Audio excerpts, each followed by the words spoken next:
So hey guys, welcome back to Hasan SSC वाला। और आज के इस वीडियो में हम लोग देखने वाले हैं मैथ्स का एक important chapter speed time and distance. इसका बेसिक ओवरव्यू देखेंगे और मेन इंपॉर्टेंट फार्मूलाज देखेंगे। तो this is the day 12 revision series speed time and distance chapter. Source of information is taken on page 283 ACE SSC arithmetic e book Adda 24/7। First point is distance is equal to speed into time. Distance एक बड़ा number होता है in comparison to speed and time, इसलिए वो as a product लिखा जाता है speed और टाइम का।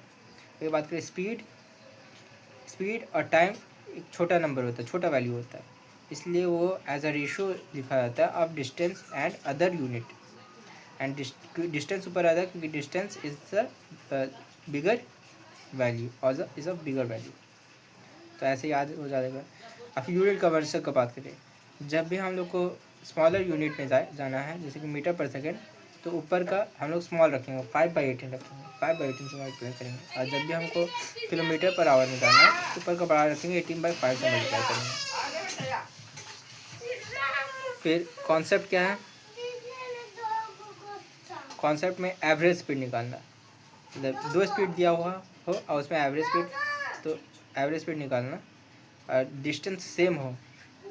तो इस केस में एवरेज स्पीड कैसे निकलता है? 2xy/x+y, मतलब ट्वाइस होता है, ट्वाइस ऑफ प्रोडक्ट बाय सम, इससे एवरेज स्पीड निकलता है। It is like complete task. Complete task वाला फार्मूला यानी कि वर्क एंड डिस्टेंस में एक फार्मूला था, वैसे ही है, जिसमें कंप्लीट वर्क पे ऐसा फार्मूला आता था, लेकिन उसमें ट्वाइस नहीं था, उसमें 1 था, इसमें ट्वाइस। टोटल डिस्टेंस का फार्मूला होता है एवरेज स्पीड इनटू टाइम। इसको टाइम से बस मल्टीप्लाई कर देंगे।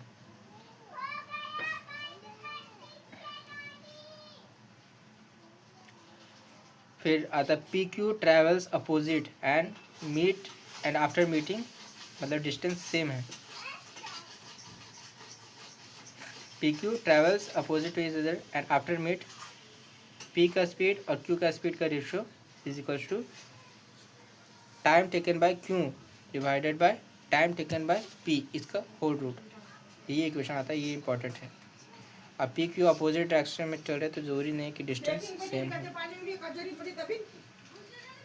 डिस्टेंस कवर सेम हो, क्योंकि वो मीट कर रहे हैं, कहीं भी मीट कर सकते हैं। स्पीड क्योंकि दोनों का अलग होगा तो डिस्टेंस कवर अलग हो सकता है।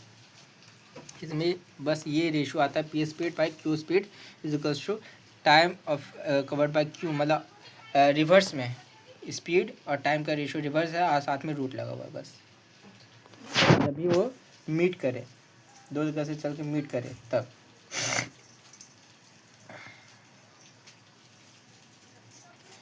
फिर each to and fro distance, मतलब टू एंड फ्रो का एक डिस्टेंस, मतलब कोई अगर ए से बी जा रहा है, बी से ए वापस आ रहा है, तो उसमें distance between A and A B, distance between A B is root under is average speed divided by 2 into T, मतलब एवरेज स्पीड इंटू टाइम से निकाल लेंगे और उसको 2 से डिवाइड करना है। यहाँ पर जो टोटल, यहाँ पर जो डिस्टेंस आया वो टोटल डिस्टेंस आया, ऊपर में जो सेकंड वाला एवरेज स्पीड के नीचे वाला टोटल डिस्टेंस आया, मतलब जाने का भी और आने का भी टोटल डिस्टेंस। और यहाँ पर जो आया टू एंड फ्रो डिस्टेंस आया। Speed change by A B, मतलब कोई अगर अपना जर्नी के ड्यूरेशन में A/B यूनिट से स्पीड चेंज करता है और स्पीड चेंज करने के बाद भी वो लेट हो जाता है T टाइम से, तो उसका यूजुअल टाइम क्या होता है? उसका फॉर्मूला होता है जब A/B 1 से कम होगा, मतलब वो वैल्यू 1 से कम होगा, तब उसका यूजुअल टाइम होगा T, जो टाइम वो लेट किया, T डिवाइडेड बाय B/A, मतलब रेसिप्रोकल -1, क्योंकि रेसिप्रोकल, क्योंकि A/B जो है वो 1 से कम है वैल्यू, तो B/A का वैल्यू 1 से ज़्यादा होगा, इसलिए B/A -1 करेंगे। और सेकंड में यूजुअल टाइम निकलेगा T/1 - B/A, क्योंकि A/B 1 से ज़्यादा है तो B/A का वैल्यू 1 से कम होगा, तो फिर पॉजिटिव वैल्यू आएगा डिनोमिनेटर तो भी ओवरऑल वैल्यू पॉजिटिव आएगा, इसलिए 1 माइनस बी बाई ए करेंगे। इसमें रेसिप्रोकल लेते, ध्यान देने का बात यह है कि इसमें रेसिप्रोकल लेते हैं और 1 से डिवाइड करते हैं और ऊपर का लेट टाइम वाला रहता है। If 1 is constant and the other two quantity is related to one another, if one is constant and other two quantity is related to one another, तो इसमें कैसे फाइंड करते हैं? इसका मतलब है कि if one is constant and other two is related to one another, इसका मतलब है कि अगर डिस्टेंस कांस्टेंट हो, डिस्टेंस चेंज ना हो रहा हो, तो क्या होता है कि स्पीड और टाइम जो है इन्वर्सली रिलेटेड रहता है, और वही टाइम अगर ये हो तो डायरेक्टली प्रोपोर्शनल होता है। अब देखते हैं, ये पॉइंट को छोड़ ही देते हैं, थोड़ा रफ्टर समझ नहीं आया। ट्रेन प्रॉब्लम देखते हैं। और जब ट्रेन एक ऑब्जेक्ट को पार करता है तो डिस्टेंस ट्रेन का लेंथ के बराबर होता है टी। ट्रेन प्लेटफॉर्म को पार करता है तो length of distance is equal to train का लेंथ प्लस प्लेटफॉर्म का लेंथ। ट्रेन एक ट्रेन को पार करता है तो डिस्टेंस ट्रेन 1 प्लस ट्रेन 2 का लंबाई।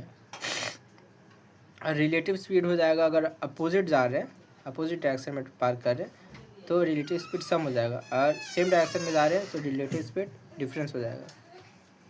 Total distance P Q divided by difference of distance is equals to total speed by difference of distance. Means total speed लिया गया, टोटल डिस्टेंस पी क्यू लिया गया है और डिफरेंस ऑफ द डिस्टेंस,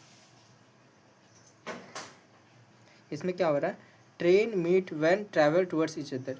दो train है, एक दूसरे की तरफ मूव कर रहे हैं और मीट किए, तो उस समय जो टोटल डिस्टेंस पी क्यू होगा, पी क्यू जो मीट किए पी से क्यू तक total distance divided by difference of the distance, क्योंकि वो दोनों का स्पीड तो अलग अलग होगा, तो जो डिस्टेंस कवर करेंगे वो दोनों अलग अलग वैल्यू का डिस्टेंस कवर करेंगे, तो उसका डिस्टेंस का difference, total distance by difference of the distance covered by them each is equal to total speed. अगर टुवर्ड्स है मतलब sum of the speed by difference of the speed. अब है टाइम टू क्रॉस, है वो यहाँ ऊपर में था मीटिंग, यहाँ time to cross is equals to a train cross when travel towards each other. यहाँ पर मीटिंग वाला था, यह है मीट। यहाँ पर टाइम टू क्रॉस स्पीड है एंड डिस्टेंस है। इस फॉर्मूला में स्पीड है और डिस्टेंस दिया हुआ, टाइम नहीं दिया इसमें, लेकिन टाइम टू क्रॉस निकाला जा रहा है। Time to cross is equal to total distance divide by relative speed, is equal to total distance by relative speed. Total distance हो जाएगा ट्रेन, क्योंकि दो ट्रेन हो रहा है तो टोटल डिस्टेंस हो जाएगा T1 प्लस T2 दोनों का लेंथ का बराबर, और रिलेटिव स्पीड हो जाएगा क्या अपोजिट है तो S1 प्लस S2। ये हो जाएगा टाइम टू क्रॉस मतलब डिस्टेंस बाय स्पीड, तो सिंपल है। और यहाँ पर टाइम ट्रेन 1 का लेंथ होगा T1 is equals to time taken to by the train to cross a pole, the time into x is the speed of the train 1, and train 2 के लिए speed of the train 2 is y and T2 time to cross a pole. So here's the end of today's speed time distance formula. Meet you in the next video.